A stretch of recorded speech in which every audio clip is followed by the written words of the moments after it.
What's going on, you guys? Draven Games MTG. Stay tuned, because you don't want to miss this.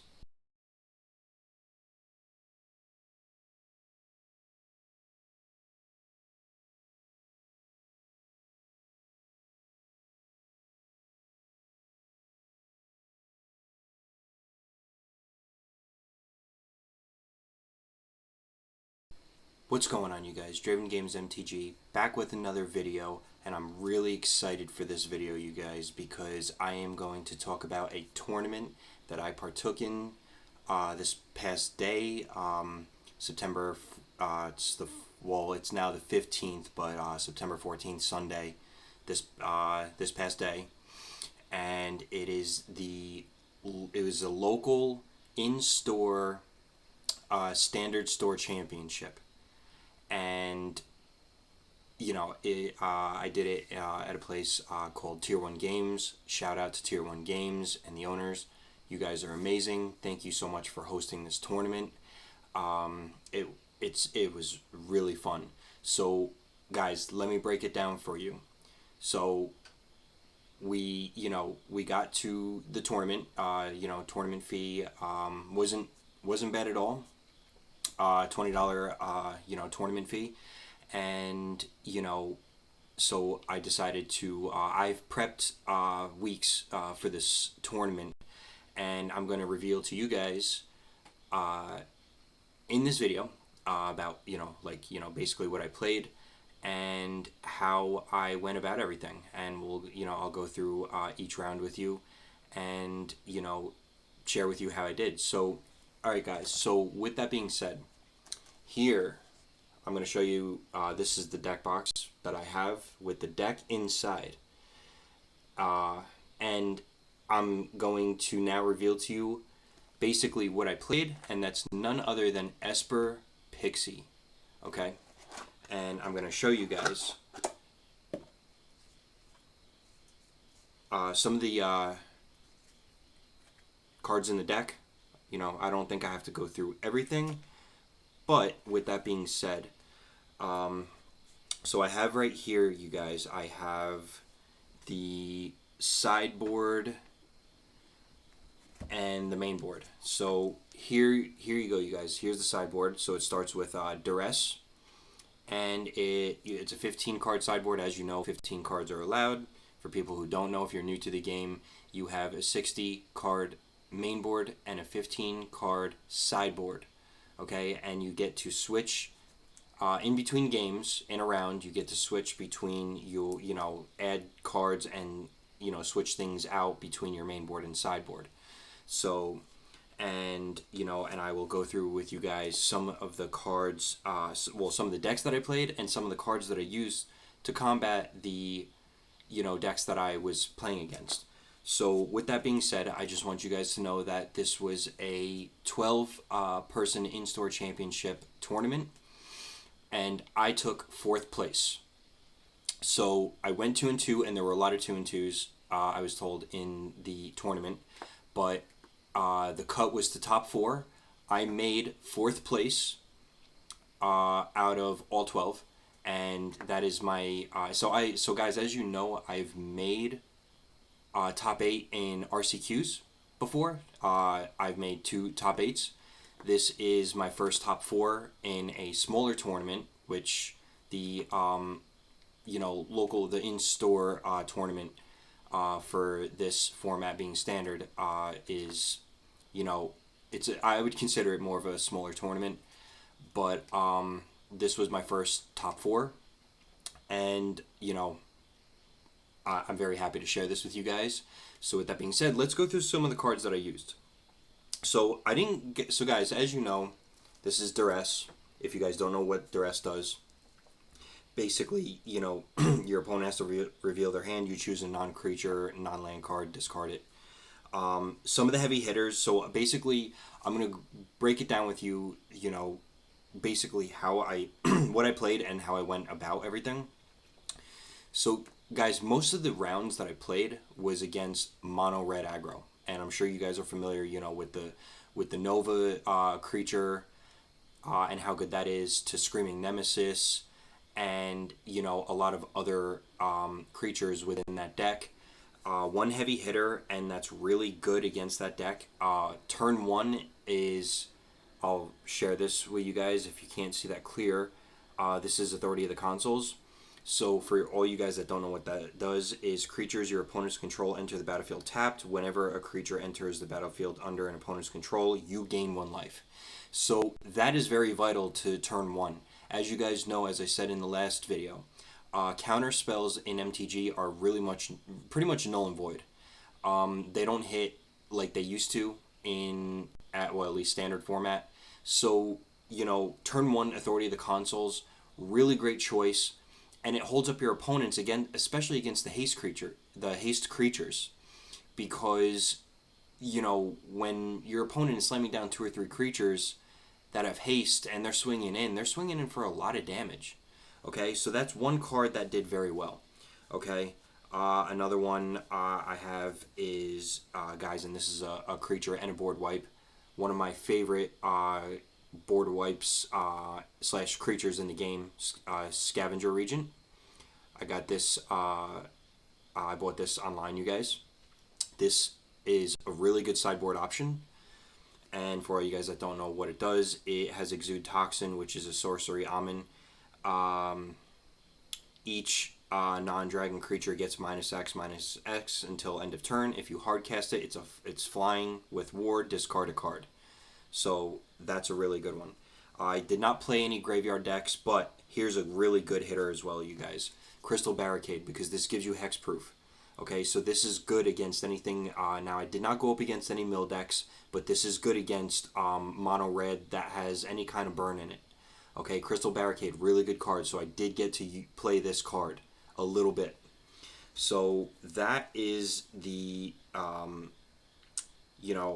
just a little bit about, like the sideboard. Like we have here, we have just basic stuff. Exercise, which is exile target artifact, enchantment, or creature with power 4 or greater. I'll show that quickly to you guys. Okay. And we have 0 Point Ballad in the sideboard, which is another board wipe. Really cool. And we also have Voice of Victory. So I didn't really get to play with this, but you know what? It has Mobilize, and your opponents can't cast spells on your turn. So I didn't get to play much with Voice of Victory, but I'll tell you what. This deck, the main board I have set up, I will share with you guys. And with that being said, so here's the main board, and we have cards like this. Day of Judgment. If you don't know what that is, it's destroy all creatures for 4. It's 2 and 2 planes. So basically, I'm going to go through the way that this deck starts. The way that this deck starts and the way that I was able to combat some of my opponents is to start Nurturing Pixie, you guys. Okay? And to start the game, what I want to do is have this in my hand, and I want to start with either, because I have it right here. It's Grim Bauble. So I'm only running 1, but this is not really, this is a good start against, those, little pesky aggro decks that, get annoying. But basically what I'm really trying to start out with is, and you guys I'm sure are familiar if you play the game, Momentum Breaker. Okay, I want my opening hand to contain Nurturing Pixie, maybe Authority of the Consuls. I do have some hand discard spells in here, but Momentum Breaker is right here. And for all you guys that don't know what Momentum Breaker does, it has the ability of start your engines. When this enchantment enters, each opponent sacrifices a creature or vehicle of their choice. Each opponent who can't discards a card. And it has the ability for 2 to sacrifice the enchantment, and you gain life equal to your speed. So guys, basically the way it works is Momentum Breaker, turn 2. By turn 3, I want a Pixie, okay? Nurturing Pixie bounces a non-land permanent back to your hand, and then replay the Momentum Breaker. So it's a good strategy in place of the counter spells, okay? Because it's quick, it's efficient, and I'm running 4 momentum breakers, you guys. That's very important. And I'm also running 4 nurturing pixie. Also, with that being said, another heavy hitter. If you guys are familiar with this, Unholy Annex and Ritual Chamber. Unholy Annex allows you to draw cards. It draw a card basically at the end of your turn, and you lose 2 life. You gain 2 life if you have unlocked and contain a demon creature. This demon token is a 6/6, and I can use this to bounce. I could use Nurturing Pixie to bounce this card and then replay it. That's another strategy. Also, you guys, a really big hitter that I was able to play quite a few times, Overlord of the Mistmoors. Okay, Overlord of the Mistmoors was a really great hit. You get to impend this on turn 4, and by turn 7, hardcast it. It gives you 2/1 insect tokens, and this is a 6/6 for 7. And then another card I want to show you guys, because I won't go through the whole deck, but basically, because I have some other planeswalkers in here, but the main planeswalker I am going to show you. And we also have cards, like board wipes in here. I'll show you guys this really quick. I did in one of my short videos for you guys. This is Beyond the Quiet. This an example of another board wipe that we have. But I want to show you the one planeswalker, and this is probably one of the most expensive cards in the deck that I bought during Tarkir Dragonstorm. Elspeth Stormslayer, you guys, because this doubles the amount of tokens with Ritual Chamber and other cards that I have in here, other planeswalkers that I have in here.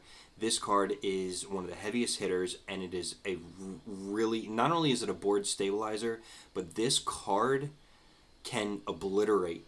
So basically, guys, I'm playing, it's Esper Pixie. It's a creature-based control deck. So I do have creatures in here that I am playing along with, board wipes. This is a deck I created myself. So once again, you guys, this is Esper Pixie. So round 1, game 1, I felt like I was close to taking it. Was against a red-blue deck that was very nifty. And what's crazy about that was I had the upper hand in game one, and I thought I was winning. But then my opponent turned it around, and he even decked out. But before he was able to end his turn, he used Fear of Missing Out to pump. He had Delirium, and he was able to repeat the battle phase. And if you guys know Fear of Missing Out, really great creature. So kudos to my opponent round 1, because when I thought I was going to take that game and win, he won, and then he won game 2. So round 2, I went up against an opponent that I was familiar with, who I'd played against weeks ago in a just a regular standard tournament, and I took that round in 2 games. So round 3, shout out to you, Josh. Person I've known for a long time, really great player, really great opponent. And he was playing mono red aggro. He took it in 2 games, played it very well.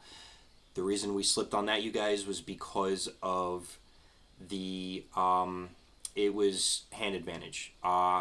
It was luck of the draw, and I wasn't drawing what I needed. Game 1, I did. I kept using momentum breakers to and Pixie to bounce them, but it wasn't enough. So and then to build up to the board wipes. So shout out to you, Josh. Thank you so much for playing. And then round 4, you guys, we did take it in 3 games. So shout out to my opponent. He was playing mono red aggro as well. We took it in 3 games. We sideboarded properly. That was one of the craziest matches in a Magic the Gathering that I've ever played. So again, we won in 3. So we went 2-2, and then waited for the results. And the results came out. Out of 12 people, you guys, I placed 4th in the tournament. And I'm going to show you the prizes, guys. So each player was handed, it's a foil promo pack that contains 3 cards, which I have right here, you guys. And I've been meaning to buy these, but now I have two of them and I don't need to. We were each player was given two they're not foil promos, but the regular promos of Bitter Triumph, and I have them right here, you guys. They're really cool, better artwork than the originals. I'll give it that. And our prizes that we won for taking fourth place, I have a FOMO, a FOMO, promo foil of Slick Shot Show Off, you guys. So that's what some people in the top four got. I am one of them, and I'll show it to you guys up close. Really, really cool card. So I'm now a proud owner of Slick Shot Show Off, but a foil promo. Really cool card, you guys, because I'm also thinking about not switching, and I'm not converting to aggro, but I'm going to incorporate aggro in my gameplay, and maybe one day, you know what, I'll play a mono red deck for you guys. It would be great to do that. And we also got $15 store credit. So shout out to Tier 1 Games for, not only this tournament, but the prizes. And thank you so much. So, and guys, I just wanted to show you quick. I'm going to show it to you as best as I can. The playmat that we used is, it says World Magic Cup Qualifier. I bought this at a local store. I'll show you some of the artwork.